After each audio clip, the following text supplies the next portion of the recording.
is the wallpaper I made. All these pictures though are from Pinterest. I didn't make any of those. I just placed them on this so it could look really cute, and there's a bunch of things I like and my different interests and groups and things like that. And then scrolling up, ta-da! So this is like my main little screen. I have like some apps and some widgets, which again I just got from Pinterest, and more widgets from Pinterest and things like that. It's really simple. I didn't want to change the icons of the app. I usually do that, but I didn't feel like doing all that this time, so it's really simple. And yeah, this is my old iPad, which I already said it was pretty used, and that's how this one looked. It's really cute. It's really pink, but yeah.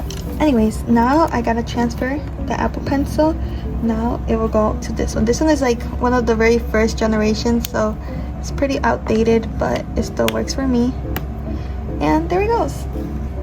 But overall, this is my unboxing and little setup of my new iPad.